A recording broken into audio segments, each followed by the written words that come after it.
इतिहाद India channel पर आप तमाम लोगों का स्वागत और बहुत बहुत खैर मकदम करता हूँ। इस वक्त मैं दिल्ली में मौजूद हूँ और दिल्ली के अजमेरी गेट वार्ड नंबर 77 में मौजूद हूँ और निगम पार्षद प्रतिनिधि इस वक्त राकेश कुमार मेरे साथ मौजूद है। राकेश जी, आज क्या हुआ? आज मेयर और डिप्टी मेयर का जो है वो चुनाव होना था, वोटिंग होनी थी, तो आज क्या मसला क्रिएट हुआ वहाँ पर? देखिए, मसला बहुत गंभीर था क्योंकि आज से पहले इस तरह की परंपरा कभी रही नहीं है और मैं तो कहूँगा एक संविधान विरोधी परंपरा जो है बीजेपी करना चाहती थी, उसकी रोकथाम के लिए हम लोगों ने आवाज़ उठाई। हमारा खाली कहना यही था कि जो एल्डरमैन है, जो एल्डरमैनों को ओथ दिलानी है वो बाद में दिलाए, हमने उनको रोका नहीं था। हम कहते पहले चुने हुए। अच्छा राकेश जी, सवाल मेरा ये कि जो एल्डरमैन वो बता रहे हैं, किसको बता रहे हैं एल्डरमैन? कौन लोग थे वो उनके? जो 10 लोगों के नाम थे। अच्छा, उन्होंने जो है उनको शपथ दिलाने का काम शुरू। वो एमएलए थे क्या?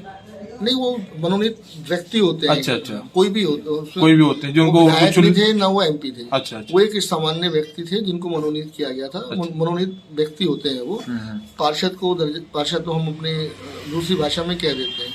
तो कहने का मतलब यही है कि दिल्ली नगर निगम के इतिहास में आज तक कभी ऐसा नहीं हुआ कि जिनको हाउस में वोटिंग का भी राइट नहीं है, जो mayor, deputy mayor, standing committee के चुनाव में भाग नहीं ले सकते, उनको ओथ दिलाने की जल्दी हो रही थी। एक तो 1 महीना पहले ही लेट कर दिया। दिल्ली की जनता सफ़र कर रही है क्योंकि सबसे ज़्यादा काम कॉरपोरेटर से पड़ते हैं, लेकिन भारतीय जनता पार्टी तो अपने मिशन पे रहती है। उन्होंने बहुत सारे काम चला रखे हैं, मैं कहना नहीं चाहता।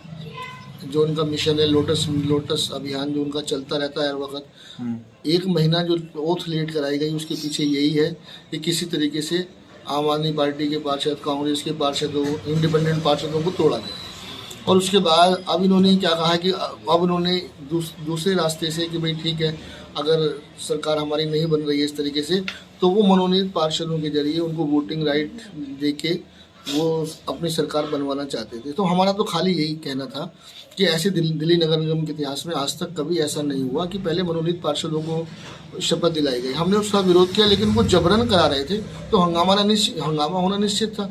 और उसके अंदर जो है हमारे लोग विरोध कर रहे थे, वो हमारे पार्षदों के ऊपर चढ़ गए। हमारे धक्का मुक्की भी बता रहे थे, पार्षदों को चोट भी आई है, लोगों ने काफ़ी लोगों को चोट भी आई है इसके अंदर। तो उसके अंदर चल रहा था इसे। तो हमने तो सिर्फ संविधान की रक्षा के लिए, नियम कायदों के लिए, परंपराओं के लिए हमने ये आवाज़ उठाई थी। और जब हमारा मेन गेट होता है उसी से तो अंदर जाएंगे या बैकडोर से आएंगे। बिल्कुल। लेकिन बीजेपी भी अड़ी हुई थी। अगर बीजेपी को लगता था कि भाई हंगामा हो रहा है तो वो बाद में करा लेते, लेकिन बीजेपी नहीं चाहती थी।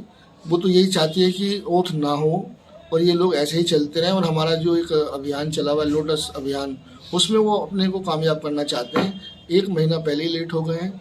और मैं तो बस ये ज़्यादा कुछ नहीं कहूँगा कि जो भी हुआ गलत हुआ, संविधान विरोधी कार्रवाई थी। पहले मनोनीत पार्षदों की जो कार्रवाई कर रहे थे, ओथ दिलाने की जो कार्रवाई कर रहे थे, वो संविधान विरोधी, परंपरा विरोधी और हर तरीके से कानून के खिलाफ थी। हमने उसका विरोध किया। अच्छा, अब आम आदमी पार्टी की तरफ से अब क्या रुख होगा अगला, अगर इस तरह की चीजें बार बार होती रही? तो हमारा तो यही है कि हम जो चुने हुए नुमाइंदे होते हैं पहले उनको ओथ कराई जाए। अगर मनोनीत पार्षदों से दिल्ली चल रही थी तो आपको फिर चुने हुए पार्षदों को लाने की जरूरत क्या थी?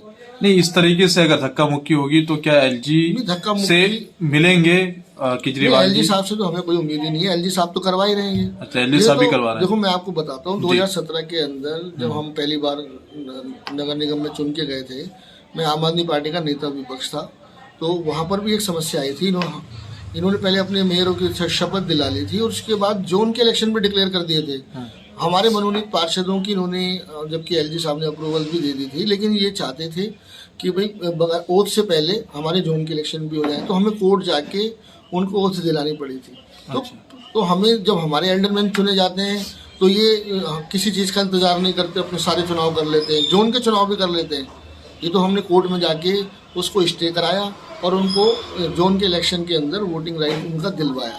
तो क्योंकि भारतीय जनता पार्टी न किसी कानून को मानती है, न किसी संविधान को मानती है, और उसने आज का दिन जो है उन्हीं के नाम जाएगा क्योंकि उन्होंने सारी परंपराओं को तोड़ा है। हमने तो संविधान की रक्षा के लिए अपनी आवाज़ बुलंद की थी और हम इस आवाज़ को बराबर उठाएंगे क्योंकि पहले राइट चुने हुए नुमाइंदे का है। वैसे ही आपने 1 महीना लेट कर दिया इसको। अच्छा, अगली तारीख का कुछ पता है कब दोबारा चुनाव? अभी तक तो कोई तारीख आई नहीं है हमारे सामने। अब देखते हैं सोमवार को होगी या मंगलवार को होगी। अच्छा। हाँ,